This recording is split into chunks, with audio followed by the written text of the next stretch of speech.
Thank you.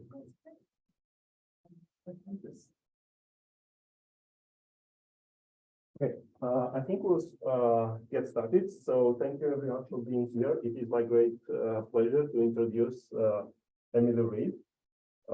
She worked with me and Sergio on a number of problems that we'll hear in a minute. Very, very nice contributions. She obtained her Bachelor of Science degree in Electrical and Computer Engineering from Ohio State University with honors and distinction. She has also received a number of awards and fellowships like the National Science Foundation, the National Defense Science and Engineering Fellowship. She was also selected for the Rising Star in 2022. It's a very, very select group of very, very few people across US and the world. Way too many awards that I could remember. The Qualcomm Fellowship, the US Annenberg Fellowship, and many others. But what I want to highlight is that she proved to be the most passionate, the most perseverant, the most hardworking person I have worked with in the last 10 plus years at USC.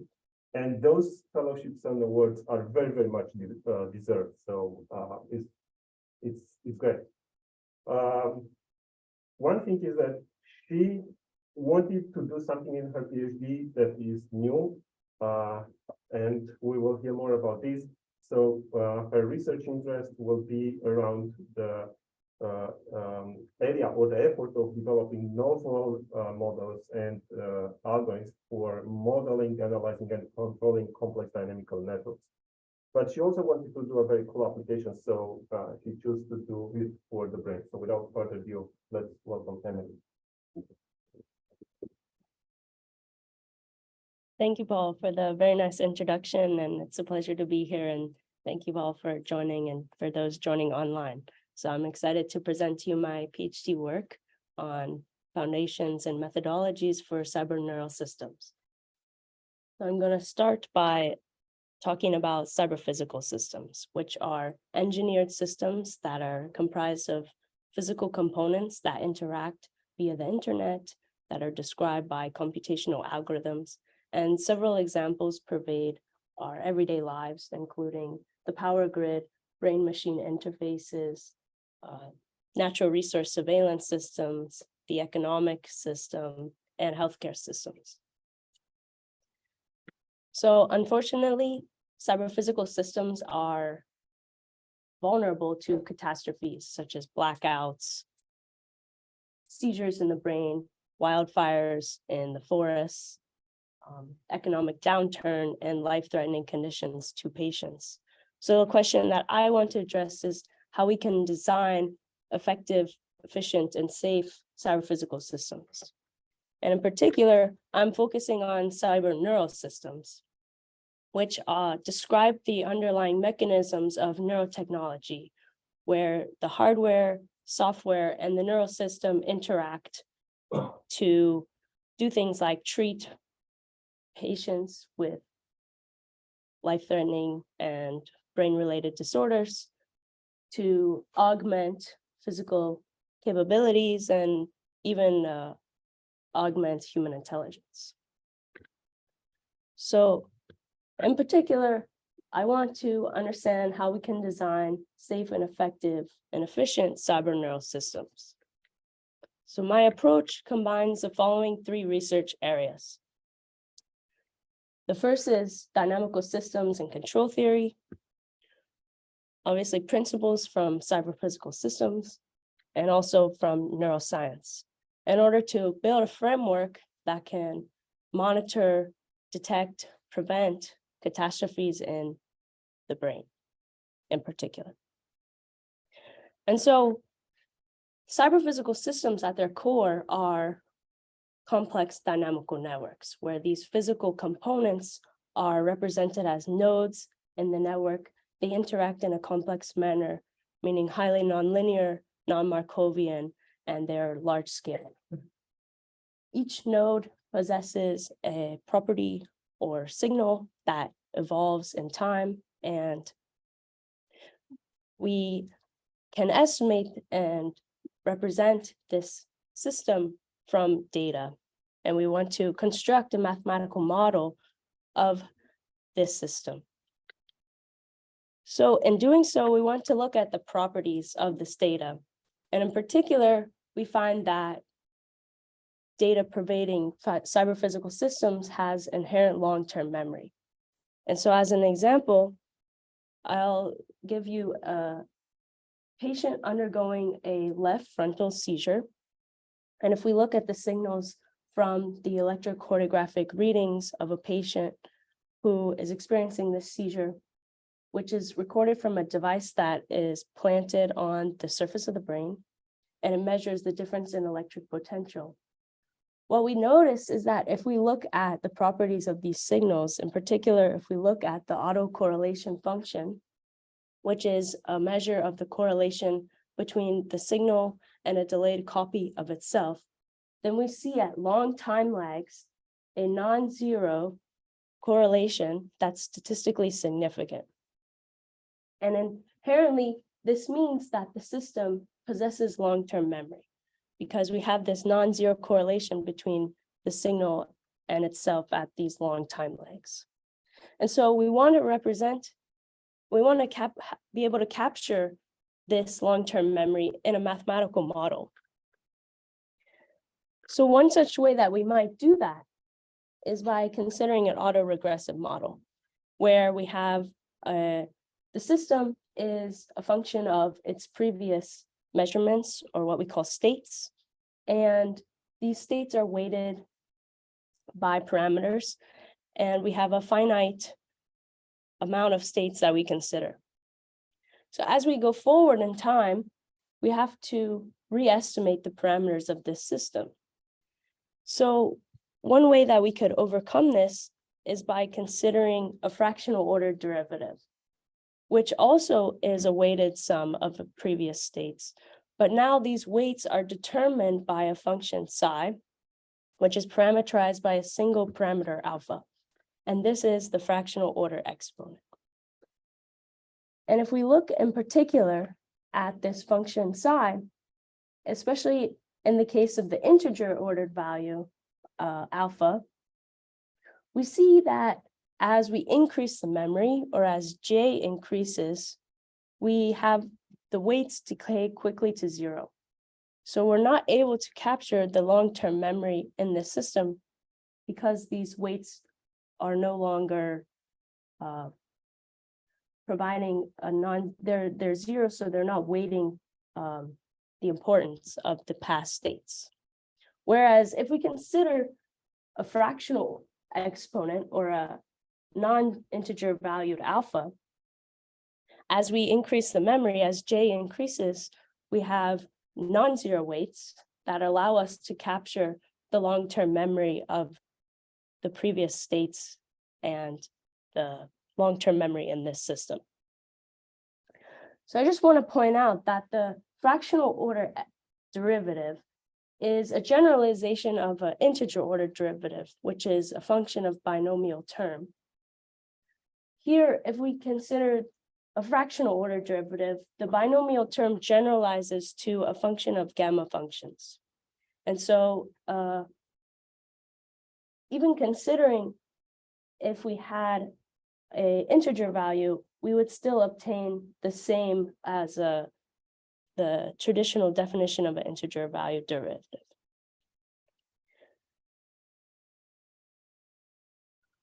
So now that we're able to capture the temporal aspect of the data, the long-term memory, we also want to capture the spatial aspect, or the relationship between signals in the system. And so with the fractional order linear time invariant system, which we observe in discrete time because of our data is always discretized, then we can capture both the spatial and temporal aspect. So we have the fractional order exponents, which are a vector represented by alpha. And we have the spatial matrix A, which is weighting the importance of different signals and their effect on each other. So as motivation for considering the fractional order linear time invariant system, we remember that we have a single parameter alpha that can represent this long-term memory. But furthermore, we see that the best fit of the fractional order system in the context of the electrocardiographic recordings that I presented earlier show that comparing to a traditional linear time invariant system, we have an overall lower mean squared error, which is indicative of a better fit to the model. And while this is a single channel over a single second of time, when we extrapolate this across all times and all channels and even across many patients, we see that on the whole, the fractional order system does better in representing these signals. And so this is very encouraging. So as I've given the background, I just want to discuss the four main parts that I will go over, which includes controlling, monitoring complex dynamical networks. I'll touch on distributed algorithms for these directed networks. And finally, I'll end with a stabilization scheme for mitigating seizures. Can I ask you a question? Yeah. Previous slide. So Yes. if you're trying to make sort of a case for a fractional model versus the non-fractional one, right? So you said in the C is like better, right? Yes.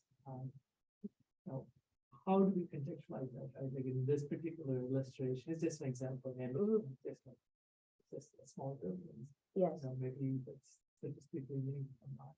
But in general, what is the case you make for adopting fractional model versus and what is the price you pay, if at all, in estimation of any other issues? Maybe you'll touch upon. Yeah. No, that's a good question. I think there are a couple of different advantages of the fractional order system. The first I mentioned is you have now the single parameter, Right. which is great because you don't have to re-estimate over time. Other advantage is that in terms of estimation, you asked about, so the spatial matrix and the fractional order exponent are estimated iteratively. And so using a wavelet-based approach, the fractional order exponent is estimated, and then actually just using the squares, we estimate the spatial matrix. And so, and to me, this isn't a huge trade-off, but it's certainly a bit more computational in terms of just a straight LTI system. But as you'll see later on, we gain a tremendous advantage in terms of the controllability of this system. And so I'll touch on that a little bit later on. Yeah. Okay, so going forward, we want to analyze how we can control complex dynamical networks. And what this boils down to is a minimum actuator placement problem, where we want to find the minimum number of actuators and their placements in order to properly regulate the network. And so in the terms of a renewable energy power grid, you might think of a traditional coal burning power plant as a way to ramp up and stabilize the frequency in the system. In terms of mitigating seizures, a neurostimulation device can provide electrical stimulus to thwart any oncoming seizures. With healthcare in triaging patients, care, where to place doctors at which patients and at what time. And finally, in putting out wildfires, where should we allocate resources in terms of water supply to different parts of the different regions of the forest. And so to introduce this, I'll have several definitions. The first of which is, we say that a system is controllable if any state can be attained within a given time frame. And so we want to understand how to control the fractional order system. You'll remember that we have these two parameters, the fractional order exponents and the spatial matrix, and these are estimated from data.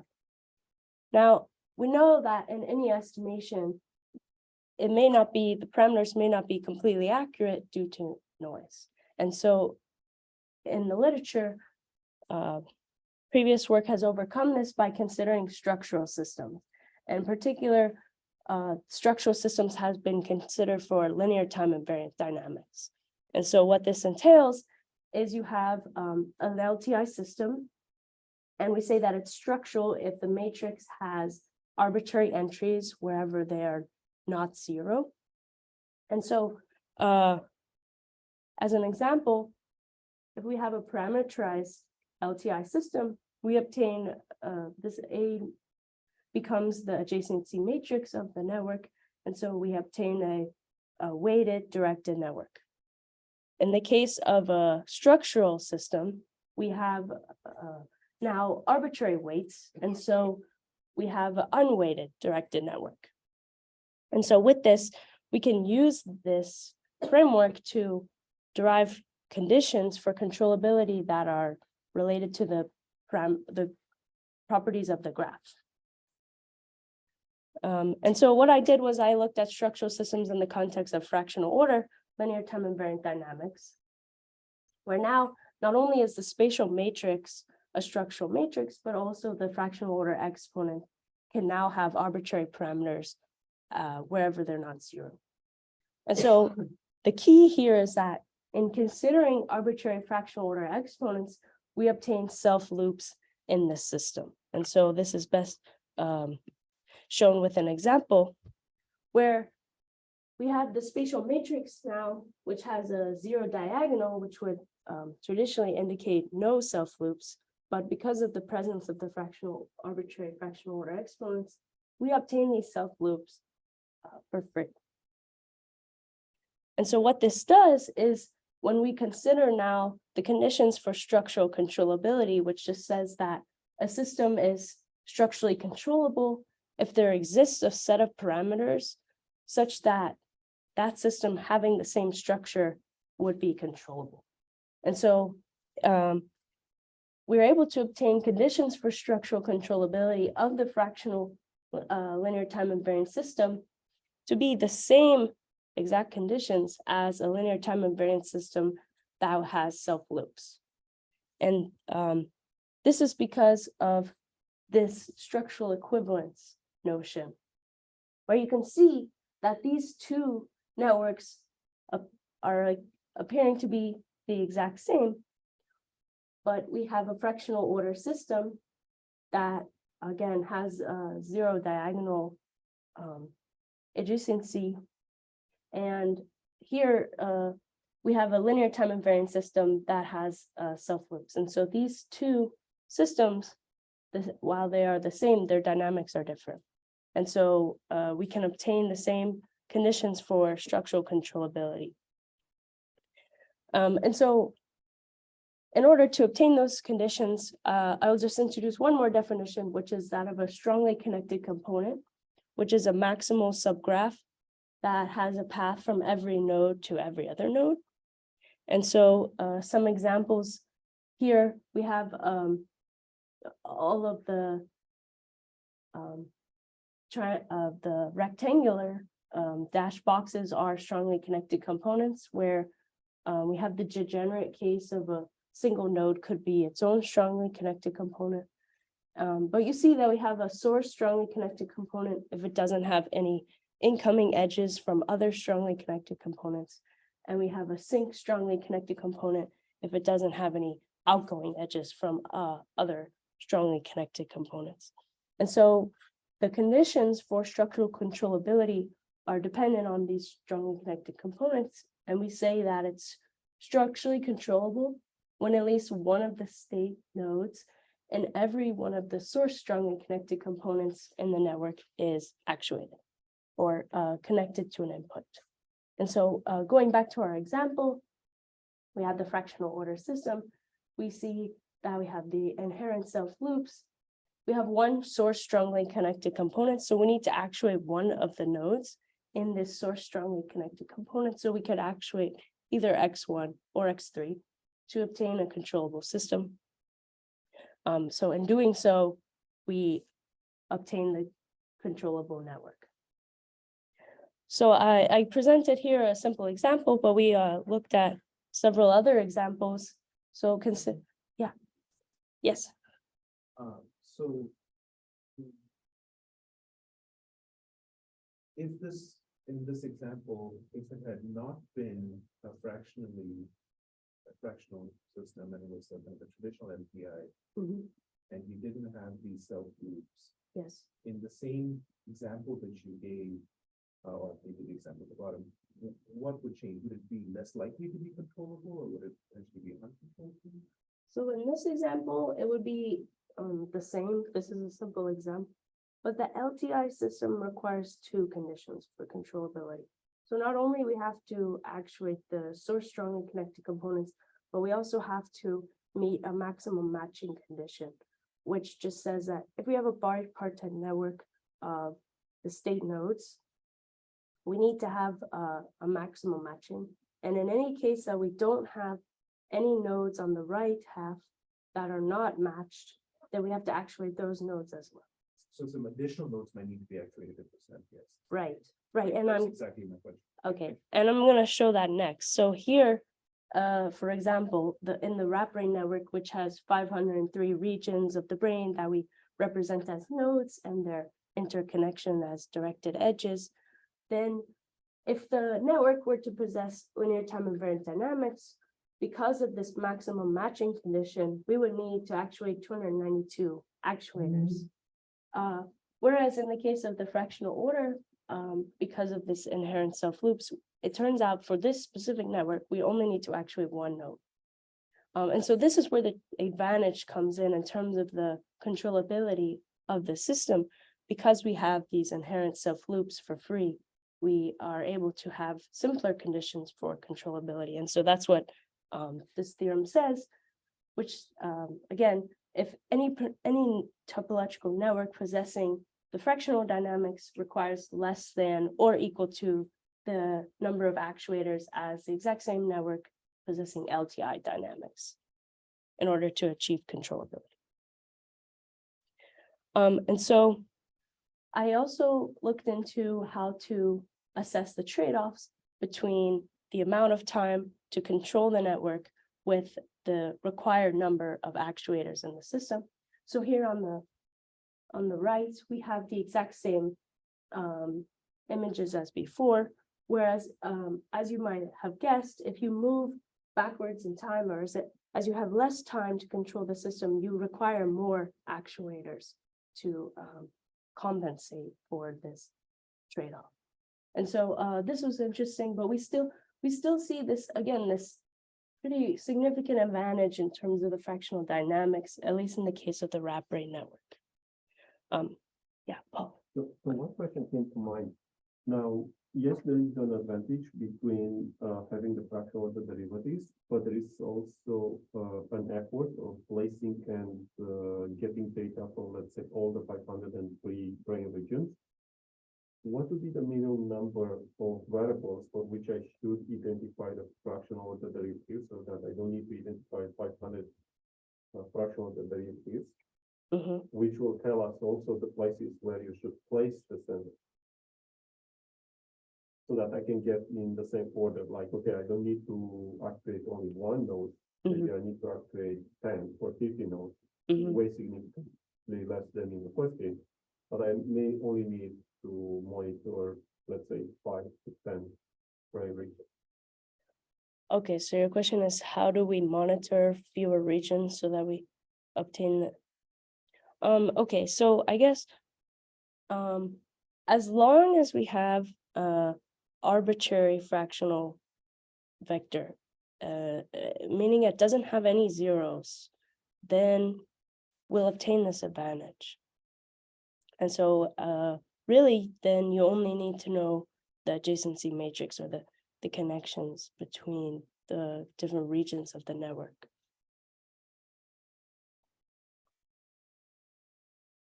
Does that answer your question?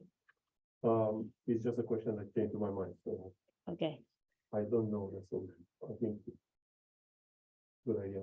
okay. Okay, so we wanted to study how the topology of the network, the size of the network, the time to control the network affects the number of actuators that we need to regulate these systems. And so what I did was I looked at randomly generated networks. So here we have the Erdos-Renyi, which is a randomly generated network where you have a fixed number of nodes and edges, and it's selected randomly from all the possible networks that have this fixed set of nodes and edges. And so here you have 250 nodes, 500 nodes, and 1,000 nodes.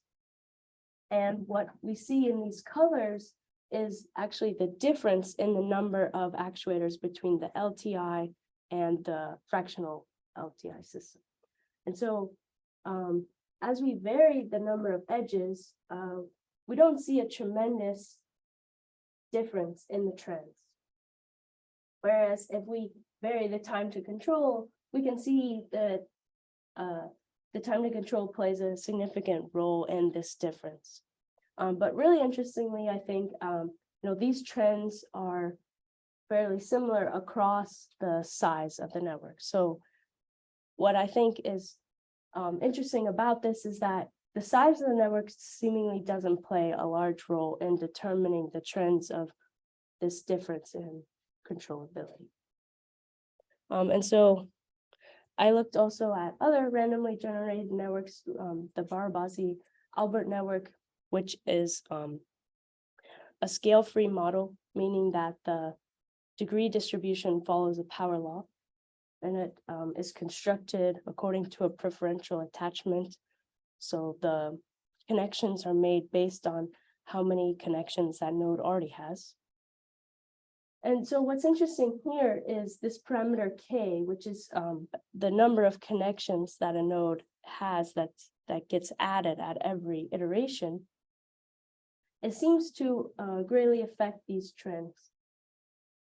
And again, we don't see a tremendous difference across the different sizes of the network. But as we might have expected, the time to control also plays a significant role. So again, the topology of the network plays an important role in determining this trends of controllability across different networks. So Yes. one is that unlike in the previous actually two results you showed, Yeah. here it's no longer monotonic. So in the Barabasi network, the number of nodes you need to actually goes back to being similar between LTI. In the next slide. Oh, Yeah, so here, you get back to the blue region, right? So when time to control gets close to 100%, Yeah. at least for high parameter data, yes, it seems that you no longer have that difference. right. Did you find some intuitive reasons why that happens in this network? That's just different qualitative. Yeah, that's a good question.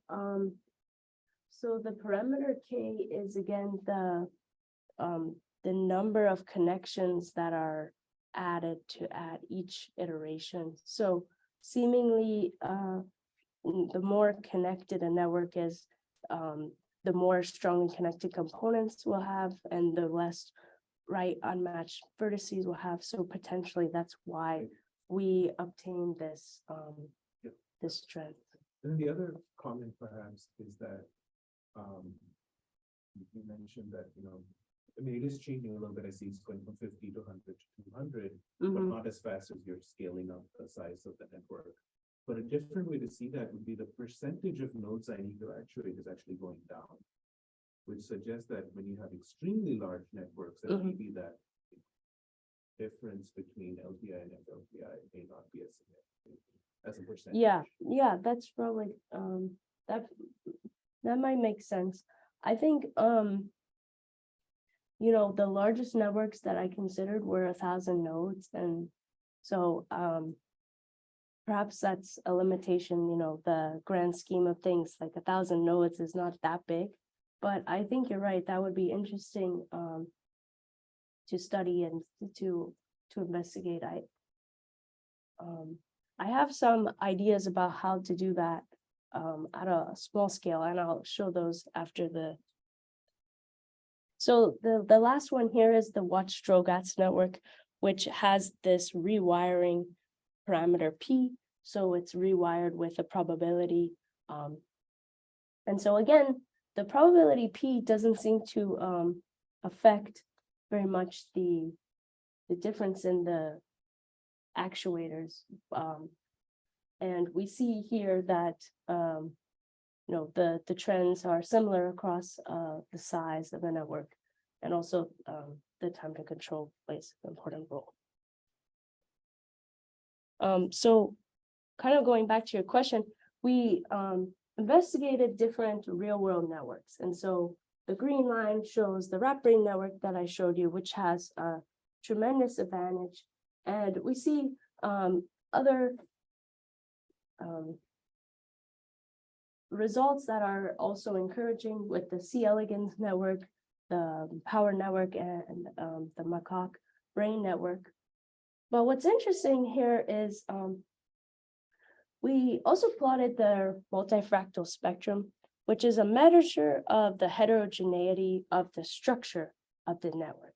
And what's fascinating is when you have a large multifractal spectrum, meaning that the spectrum is very wide, it seems that we have this correlation with the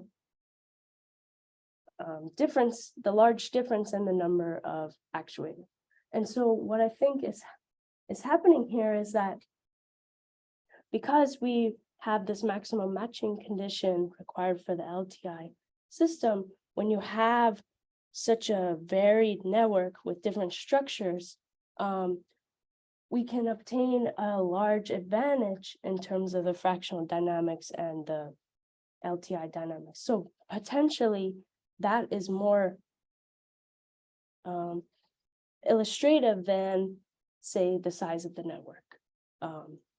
So that would be my conclusion about this study. And what I found very interesting was this final result, where this measure of heterogeneity gives us some indications about the advantages of the controllability of the system. Okay, so I'm going to talk now about monitoring complex dynamical networks. I will just briefly talk about this work because of time, but basically we want to solve similarly the minimum actuator placement problem. We're now solving the minimum sensor placement problem. So how can we obtain an accurate picture of the dynamics of a network by using the least amount of sensors? And so I solved this problem for actually a continuous time switched linear time invariant system, which actually showed has connections to fractional order dynamics, but we constructed conditions for observability and also an algorithm to design networks that are structurally observable, assuming they have this class, they can be represented by this class of dynamics. Okay, so I'll move on to the distributed algorithms for directed networks, which goes back to finding strongly connected components. And we're interested in finding strongly connected components for the minimum actuator placement problem and also the minimum sensor placement problem. And current state-of-the-art finds these strongly connected components in a centralized fashion. And in particular, the Kusaraju algorithm uses two passes of depth first search, and it has computational time complexity consistent with the number of nodes plus the number of edges. So what we wanted to do was look at finding strongly connected components for large-scale systems using a distributed method. And so I just wanted to mention again, we're doing this not only for the minimum actuator and the minimum sensor placement problem, but this is also important in machine learning problems like community detection. And so here, again, the problem is, can we find these strongly connected components in a distributed sense?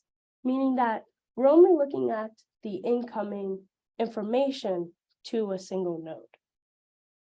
So our algorithm that we derived here uses a consensus-based protocol and it computes equivalent sets in order to find these strongly connected components, and it does so in a computational time complexity that is the number of nodes times the finite diameter times the maximum in degree of the network. And so I ran some simulations to understand the performance of this algorithm against the Kosoradju algorithm. And in certain cases, certain topologies, we see that our algorithm outperforms the current state of the art. And so this is pretty exciting. And we looked at different size networks and different topologies. And so, yes, oops, Because you're doing it in some distributed fashion, yes. does your runtime also depend on the number of processors you have? Oh, good question. So we actually looked at the centralized version of our algorithm to So you're not make a you're not fair benefiting comparison. from multiple processors and what you're No. Could it be even faster if you had access to more processors? So it can be done in a parallelized fashion as well, You get even further speed ups beyond what you're trying. right? So what we found is in the case of like small networks, you don't get a tremendous advantage because you have a lot of overhead with this distributed, the parallelized computation. But if you consider larger networks, then you obtain a very large advantage. And so what's really cool is our algorithm actually also finds the finite diameter, which is the longest, shortest path between any two nodes in a network. So in this particular network, the longest, shortest path between any two nodes in the network is this orange path.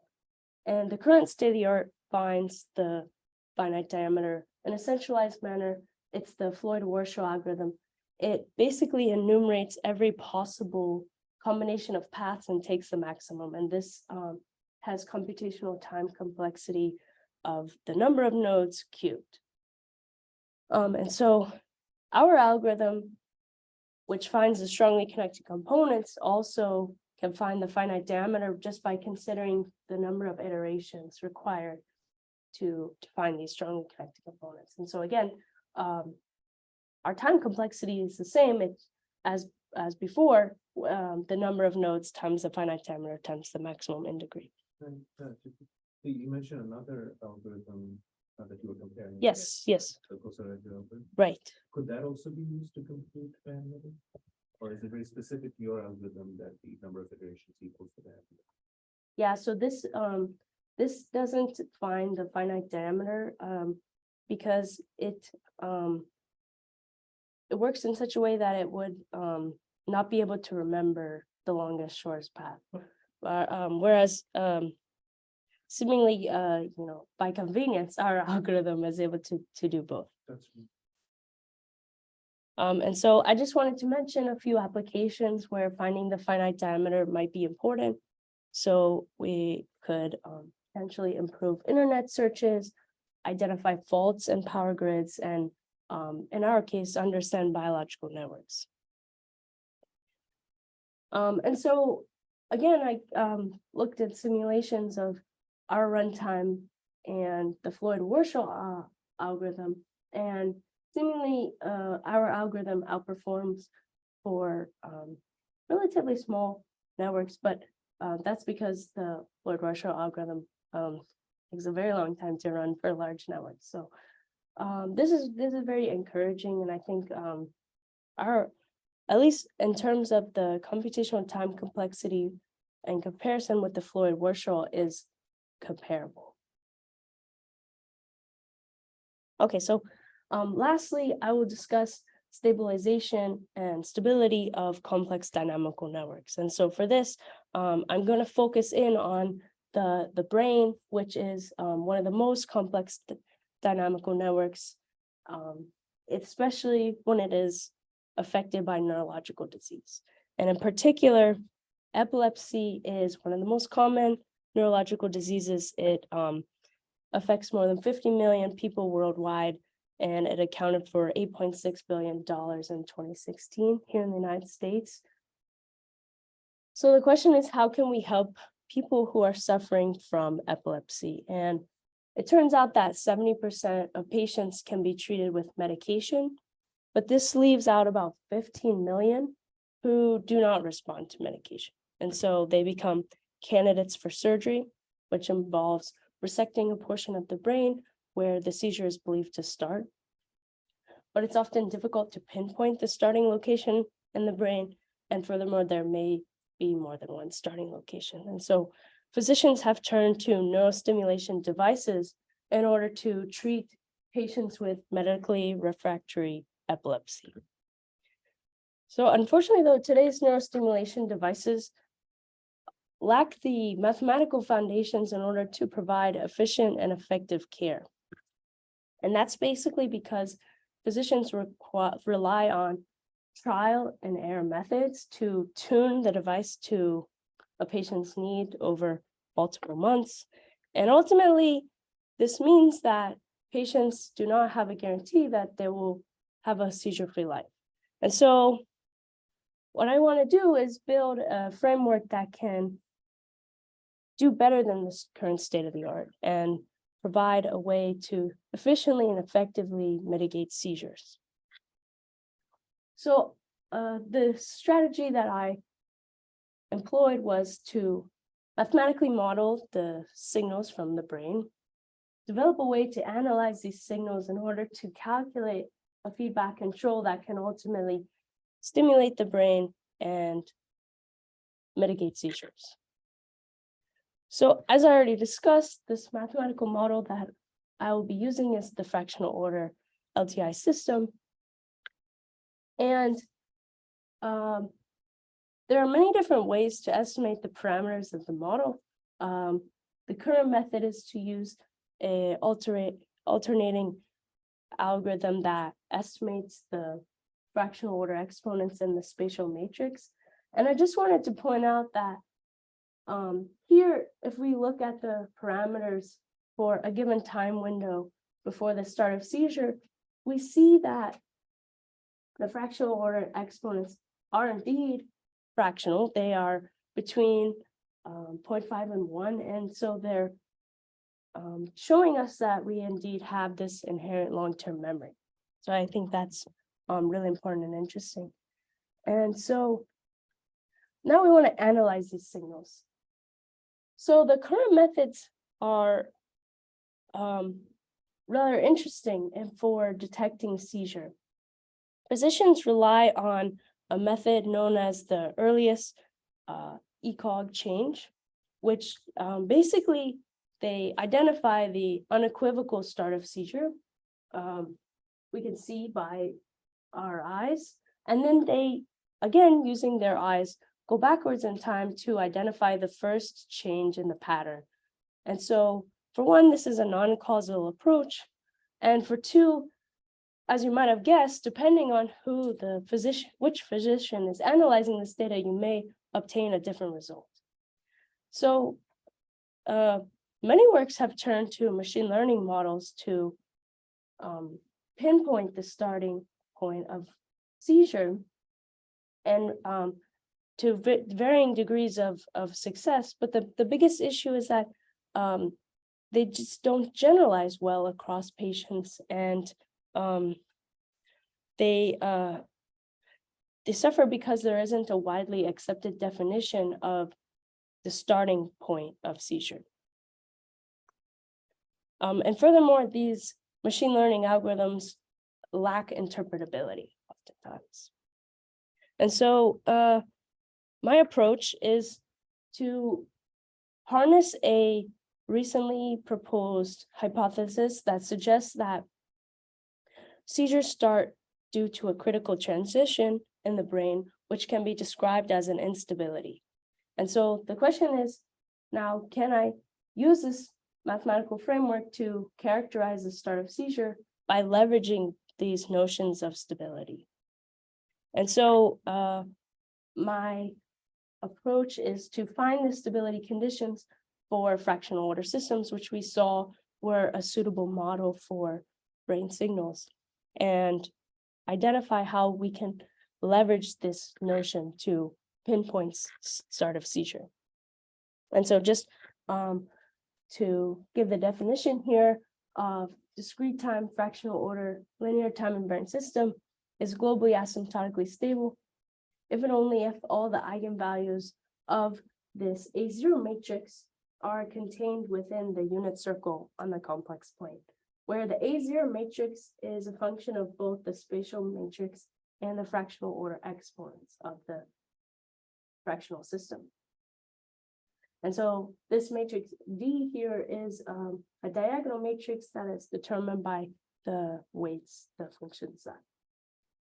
And so if we look at the eigenvalues of this A0 matrix during that unequivocal start of seizure, we see that indeed the eigenvalues are outside of this unit circle, which is on the complex plane. And so assuming that we have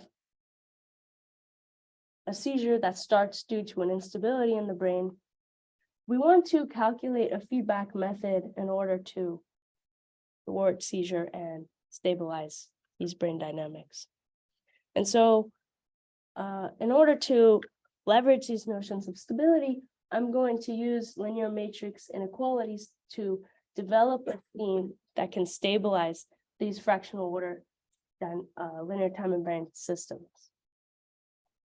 And so as is common in control theory, you want to design a controller that can stabilize your system. And that usually involves designing an input U of t. But you can also, another approach would be to design the parameters of the system such that you obtain a stable system. And so that's what I did here. And so if we are to design this spatial matrix A, altering the least amount of entries in the matrix such that the system is globally asymptotically stable, we can, in the context of the application, imagine that this is like severing certain connections between the brain or stimulating or strengthening certain connections. And so the solution here is dependent on finding two matrices L1 and P1 that are found by solving this linear matrix inequality. And what's interesting is we can design the spatial matrix A, or we can also think about designing the fractional order exponents, which is a bit unconventional, but you can imagine that this might be like altering the brain chemistry or changing the physical routine of the patient, perhaps even their diet. And so, Can I ask a question about problem one? yes. So right now your objective is to minimize sort of the number of entries of that matrix that you have to perturb. Or Right. modify. Right. Could you just as easily modify that if I told you that certain entries are easier for me to change than others? If I had some kind of cost function or weighted cost. Yes. Yes. Will it pretty much be the same linear matrix inequality type solution? So I think that would be a more difficult problem because now I think you're introducing constraints into the optimization. And so I'm not sure if this would. Yeah, and you don't have to give me a full answer, but it's not straightforward, you're saying.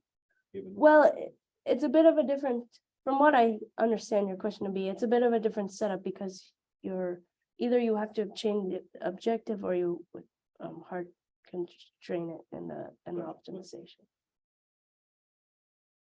And so the solution here is similar in that we are again finding two matrices L2 and P2 such that P2 is positive definite.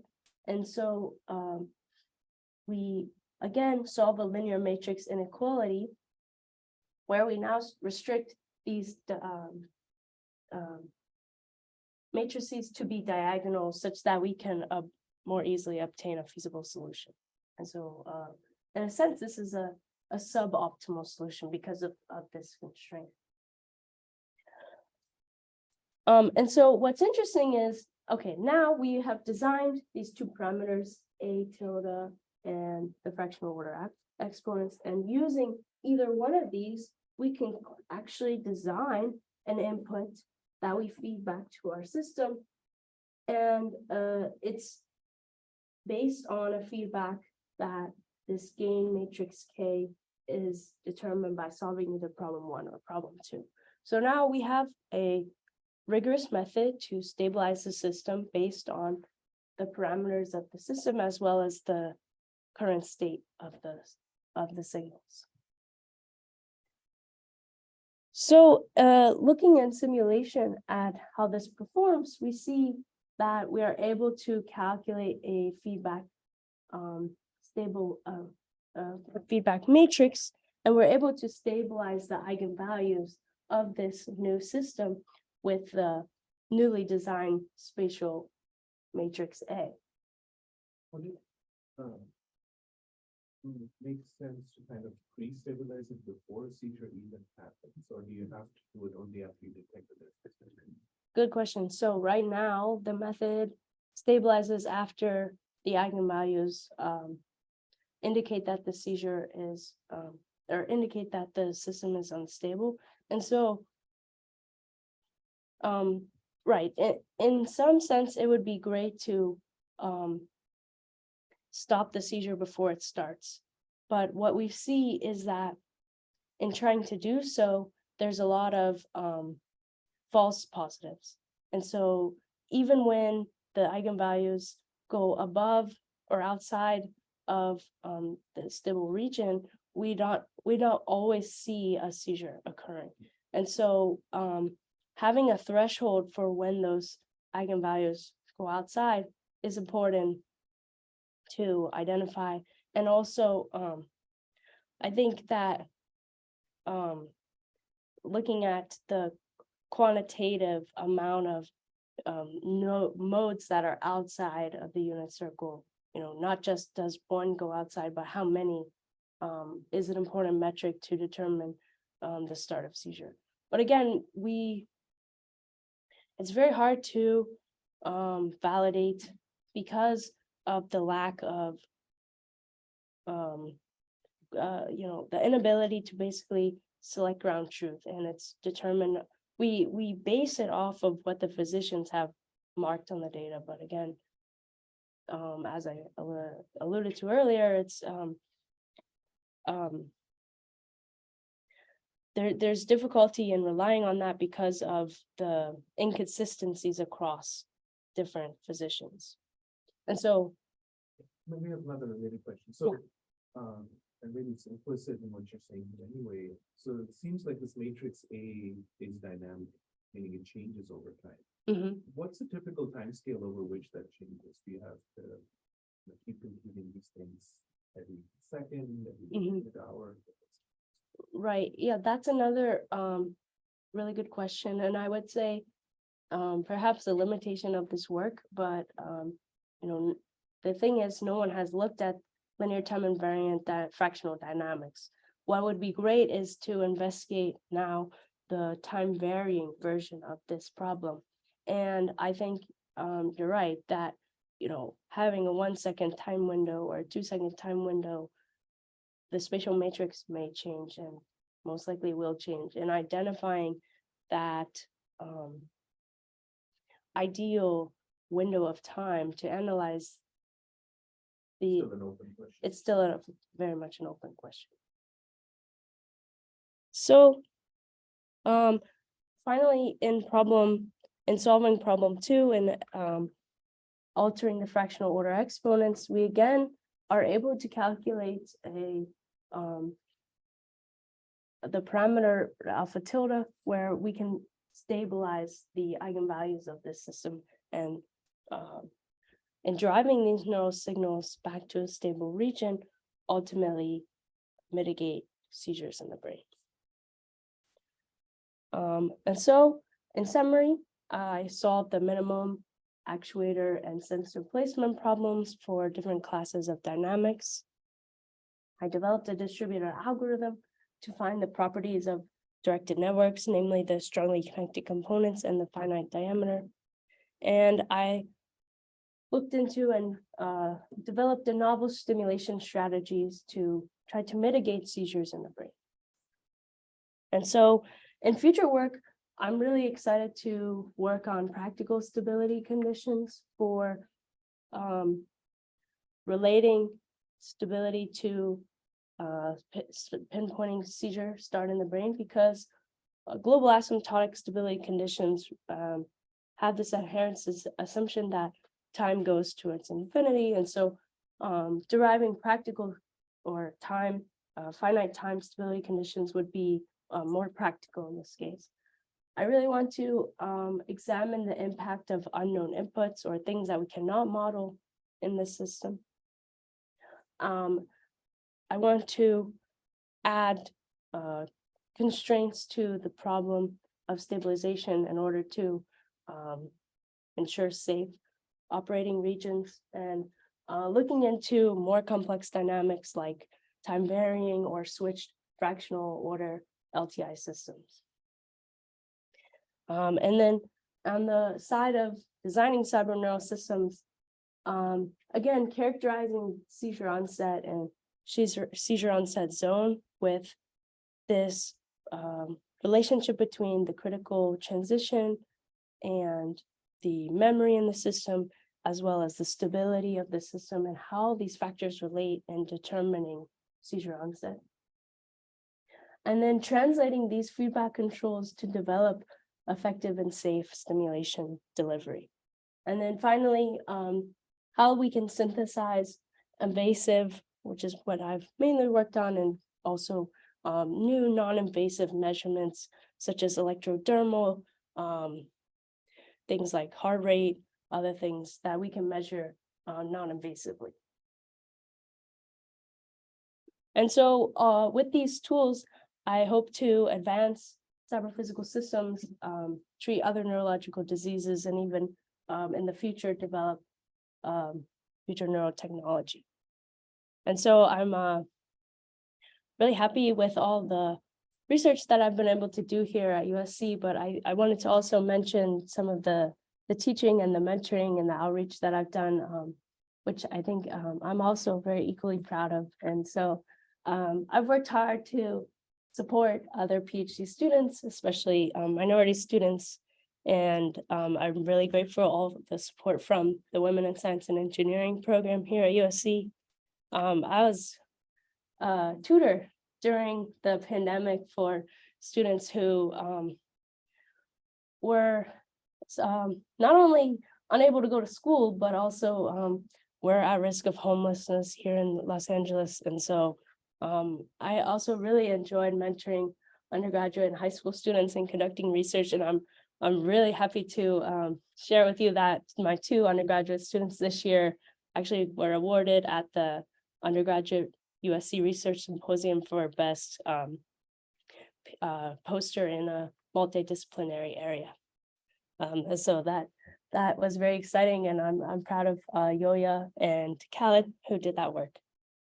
And so I'm really happy to continue to work on these problems in my future. I'm going to be taking 1 year to do a postdoc at Johns Hopkins University, and I'm really excited to start my career as a tenure track at Texas Tech in the fall of 2024.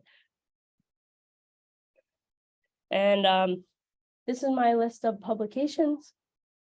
I want to end by thanking my advisor, Paul Bogdan, for all of his support in my PhD, and our close collaborator and co-advisor, Sergio Paquito, who's online. And I'm very excited to meet him in person next week in Sweden. And Professor Jonkier, who I had a great opportunity to learn from in his group meetings, and also to attend a workshop with him and Cardiff, Wales on quantum control. My collaborators, Guilherme, Arian, and Sartak, and all the amazing work that we've done together. Again, my undergraduate students and the high school students I've worked with, and I just want to again emphasize I'm very grateful to the WISE community and for all their support. And so some extra special thanks goes to my family and friends, the ones who are here in person and all the people who are online. So thank you for all your support. And my brothers, Robert and Ryan, my parents, and my fiance. So, thank you.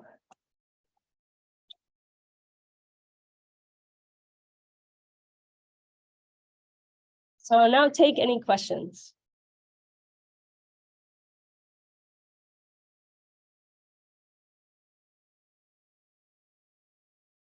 That's really great, Emily. I have a very interesting work and very innovative. I have a question about the epilepsy application. Absolutely. So in the data you showed, the nodes in the network, are all of them assumed to be actuators? Okay. Are all the nodes assumed to be actuators? Oh, yes, that's a really good question. So you're wondering if all of the nodes that we measure from are also actuators. So this is actually another really good question, and the answer is yes, because here again, another perhaps future direction is to consider that we have, as we did in the minimum actuator placement problem, a subset of the measurements that are in fact actuators. And so I think that entails adding another set of constraints where we restrict certain entries of the the input to be non-zero, or to be zeroed out rather. Can I just check real quick? So, but at the same time, your design is trying to minimize the number of places which you actuate. It may turn out that there are in fact a subset of places which you know, by running simulations, you can identify what are the best places you should put actuators. Right. You are trying to minimize the number of actuators in your. Yes. So like here, almost all of these entries are close to zero, and only the diagonal. So in that sense, we have this gain matrix that gets multiplied with our current state. Only these connections are what matters, but ultimately the control input is dependent on this current state, and so that's where the measurements are unlikely to be zero in that case. Other questions? Did I? Yeah. It's more looking to the future. So you kind of motivated this particular formulation with the seizures, sort of events, and that kind of. So when you think about other kinds of catastrophes, Yes. for example, stochastic. Are you starting to think about how do you expand or extend the network, or do you need new formulations where this kind of advantages that you have gotten by approaching it through these fractional systems, just extension of LTI to that? You're anticipating a stochastic version of this? Yeah, I think certainly that's an important direction, and I think that opens up a whole can of worms. How do you assume a distribution for that noise? What distribution?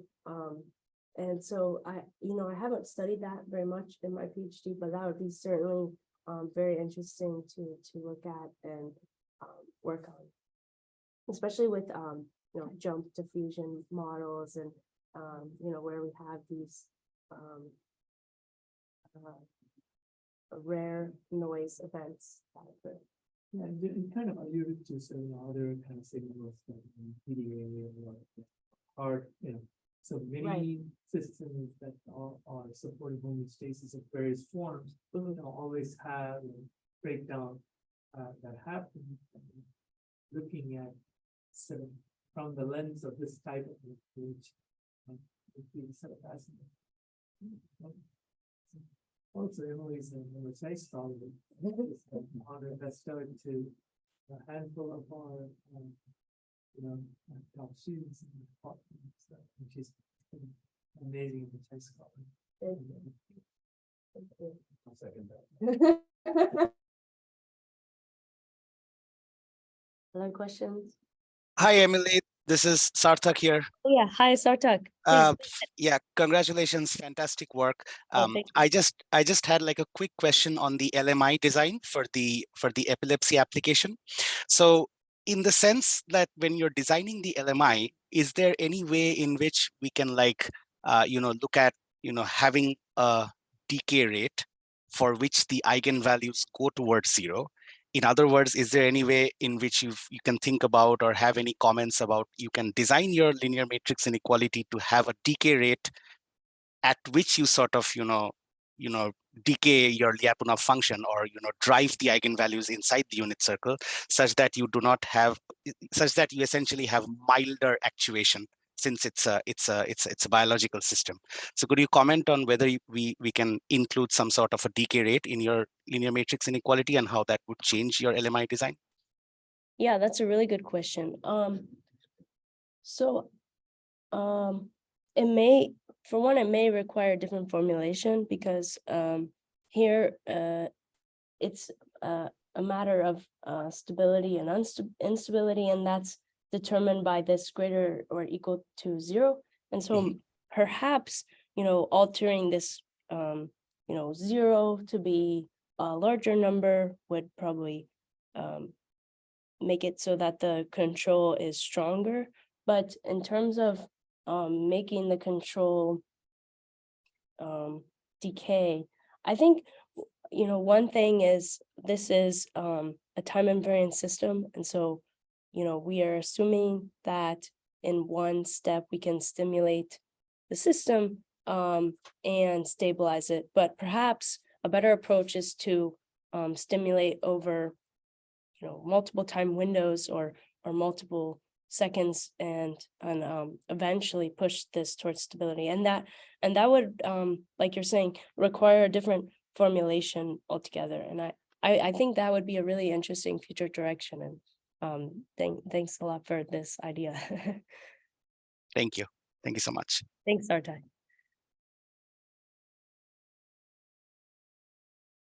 Any other questions from anybody online or in the room? Okay.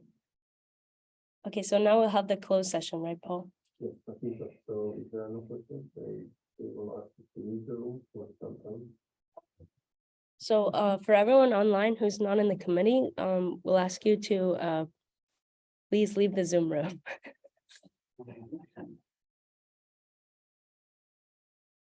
Thanks, friends. But you want them to come back for lunch, right? Yes. Yeah. Yeah. So just stay around. Stay somewhere around, don't leave. Right. Stay in the corner.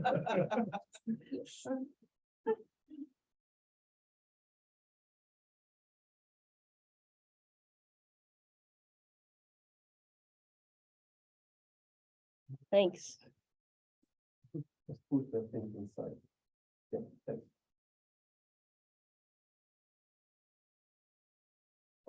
Any other questions? Sorry, wait, there's some people still here that, Just put them on mute. okay, but do you want me to remove them? Just mute. Yeah. We still have a. Yeah, you can mute ourselves. Oh, because- the committee member there. Oh, Oh, okay. yeah. Yeah, Yes, I'll just remove the Put ones. everyone on waiting list. Okay, There are lots of them. okay, we're good. Alright. Okay, sorry. Emily, can I ask you to stop recording? Oh, okay. Yeah. Is that okay? Stays here. Sounds good.